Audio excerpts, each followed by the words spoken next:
So hi and welcome to this video, which is the second part in this series on the engine.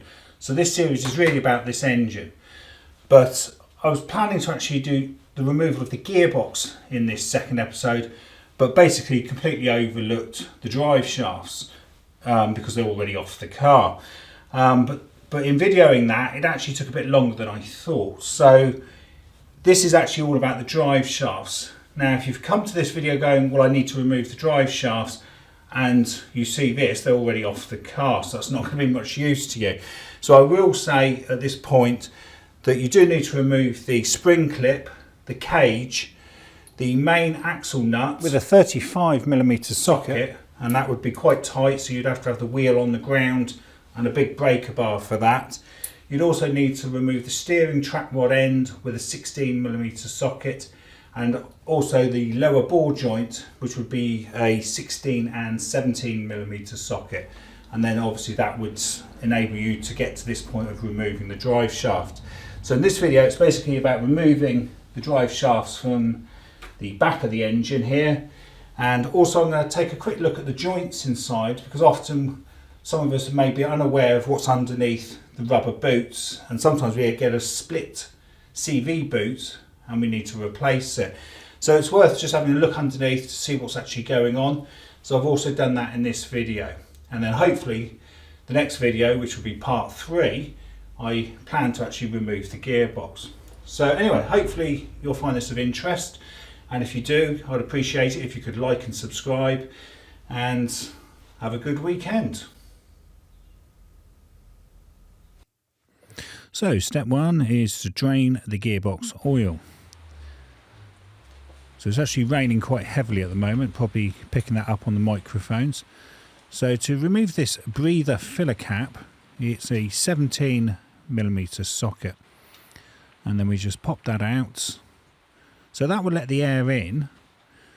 So the next step obviously here is going to have to be to raise the engine. Normally the engine obviously would be in the car, so you should have access underneath, but I haven't got access at the moment. So this is probably a little bit risky to have an engine right above your head.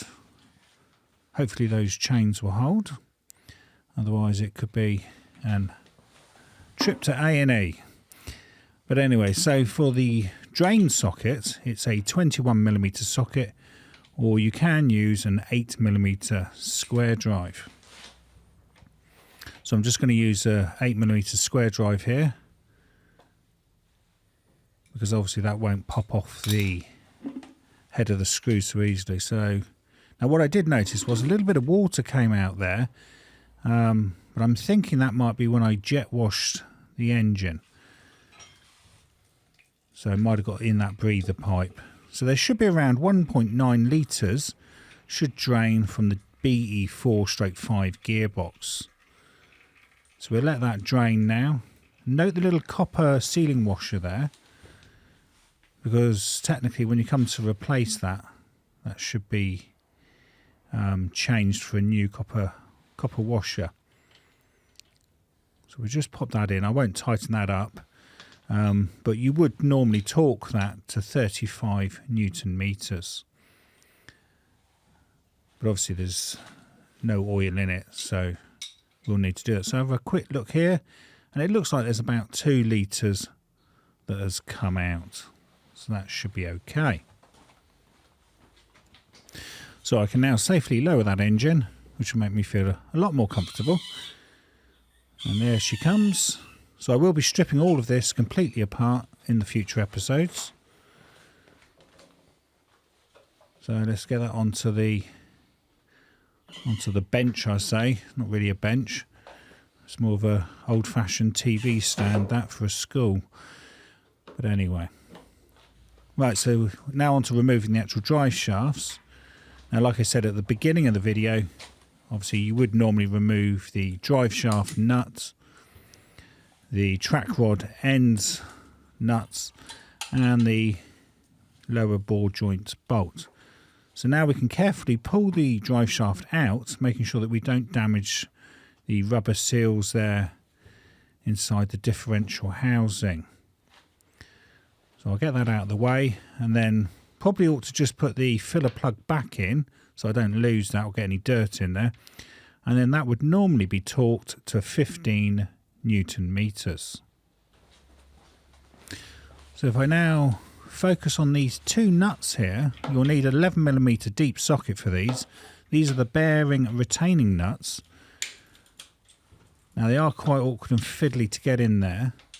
So what I might do is just loosen these, and then I'm going to probably cheat and use an air ratchet.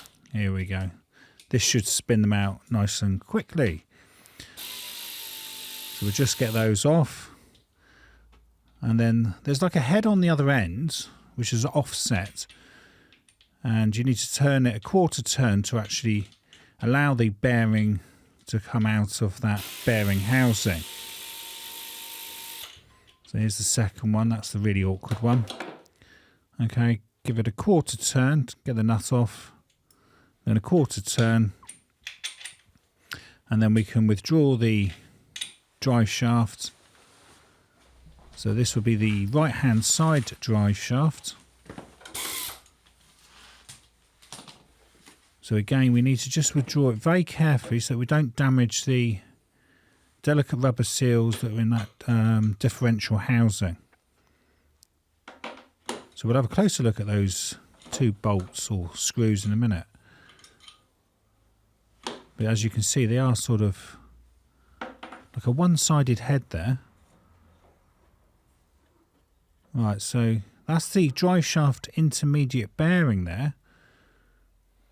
So I'll just show that to the camera and try and do a little close up there. We can see, so that's the intermediate bearing. Seems to be quite smooth. Okay, so we'll just pop that away now. So we're left with the actual intermediate bearing bracket still in position.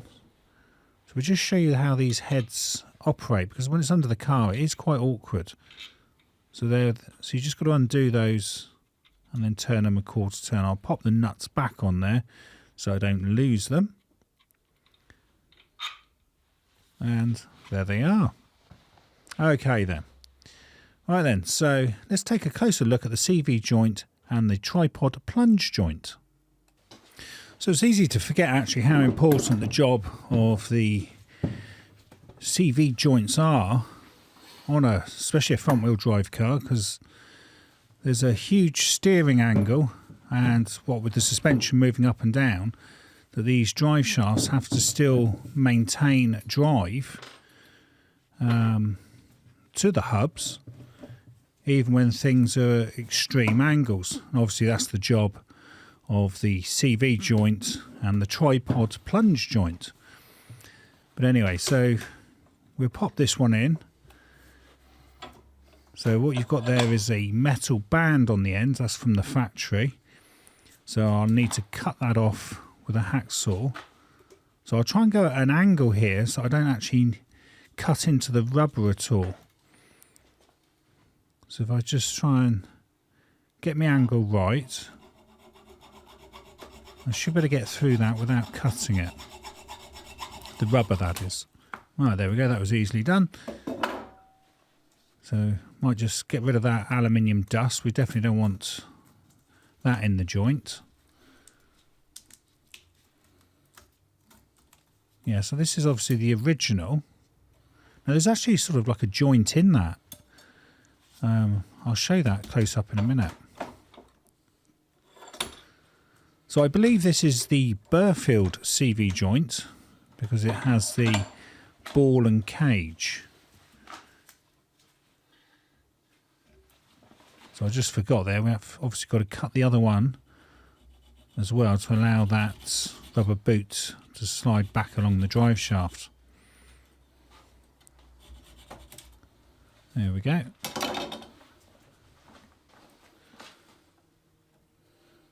And just pop that off. Obviously they're not reusable. So you need those new clips where you sort of use a tool like a plier to pinch them together. So there you can actually see the joint. I'll just show that. So I'm not quite sure how these are put on at the factory, but there's clearly like a little joint there. So whether they hammer those down or something, I'm not sure of. But anyway, let's have a look at this CV joint. So there it is, packed with grease. So that looks like quite a dark grease. So I'm presuming that's like lithium grease, which has got the added molybdenum disulfide or something. So we'll just try and wipe this out so we can get a closer look at the ball bearings and the cage. Because there is like a cage in there that holds it all.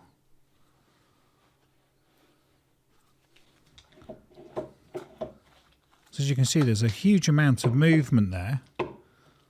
So it's got quite a hard job, really. Okay, I'll take this one out of the vise and I'll pop the other drive shaft on, because I've cleaned the CV joint on this one, so we can actually have a better look at what's going on. So there we are, we can clearly see those balls. I'll turn it around just so the camera can see a little bit better. There we are. So I think that one is the Burfield CV joint. Now that's held on with a little metal spring clip in there. And according to the manual, it's basically just give it a sharp smack with a hammer and a drift. Because you can get tools to sort of pull it off as well. But if the manual says give it a sharp tap, then that's what I'll do. Are we off yet? There we go. I think we've got movement there. There. So there we are. I can see inside that now. And there's the little metal spring clip that holds that on. Presumably you should technically change that spring clip if you've knocked it off.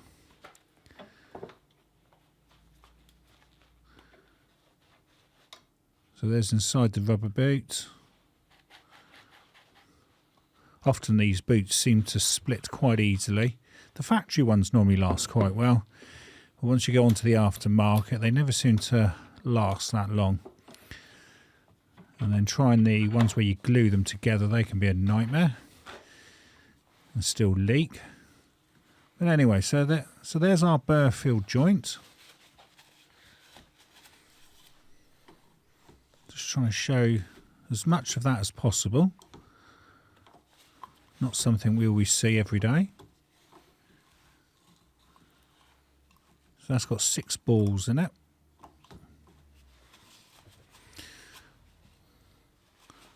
So I'll put this back together now just to show how it clips in. Now, the manual suggests, and that's from Peugeot, that you actually put a piece of plastic around that pin and then use something like a hose clamp and then just tighten that up and then push it into the CV joint. I'm not obviously doing that because I'm going to do it a different way. Because what you can do is, if you're very careful and just line it up, you can use a screwdriver and just push that in. Obviously, once you put all this back together, you would need to make sure this is packed with CV grease. Make sure all those balls are coated. But anyway, so that's back on, just to show. And then obviously you would pack it with grease, put your gaiter back up, and put 2 new clips on and pinch those together. But anyway, so we'll have a look now at the tripod plunge joint, which is the one with that intermediate bearing on. Now just note that once you actually cut that band off, the joint will fall apart. So since this is my first time actually looking at a tripod plunge joint, I wasn't aware of that. But thankfully my reactions were quite quick.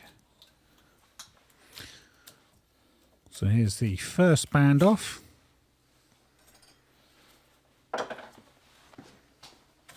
Get that off. Now it's sort of held together while I turned it around. thankfully. That could have damaged the splines had it hit the floor.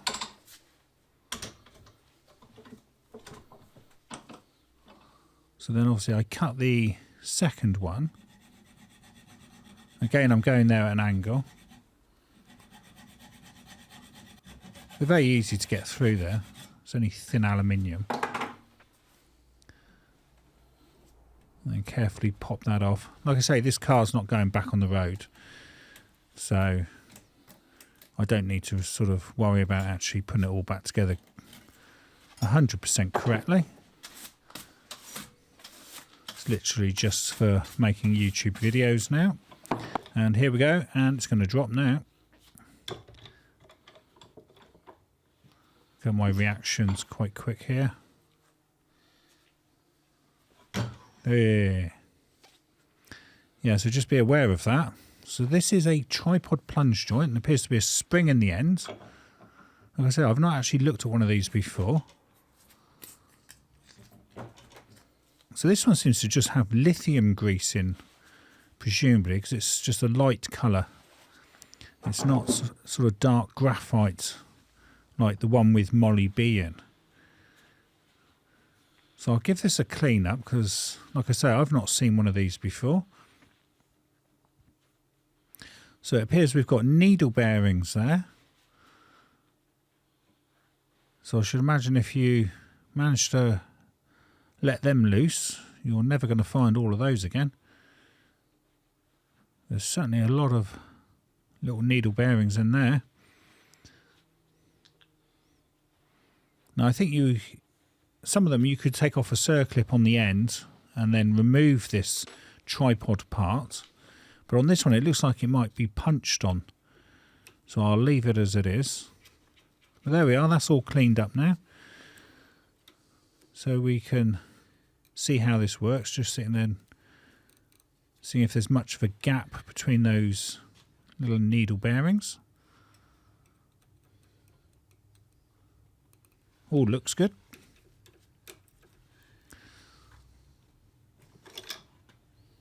And then on the other end, which is presumably why it's called a plunge joint, we've got a spring in there. So this obviously allows for the drive shaft length to be adjustable, presumably perhaps with the suspension going up and down, or the steering being put onto full lock.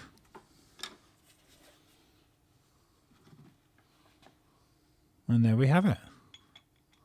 As you can see, as that goes in, it's under spring pressure. So obviously the boot is what keeps it all together by the look of it.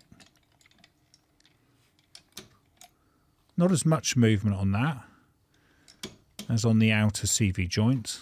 But there we are. So hopefully now onto the gearbox. So onto reference photographs. So you can pause these to view for longer. So here we can actually see the track rod end and the ball joint there that needs to be removed. Obviously if it's on the car.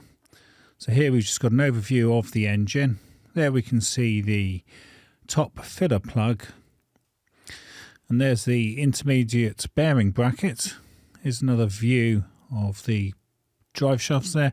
And this is the tool and the clips if you're going to replace those CV boots, and also the tool that can be used for pulling off the CV joint. So thank you for watching, and please like and subscribe. So part 3 should be coming out soon, which will all be about removing the gearbox and possibly the clutch.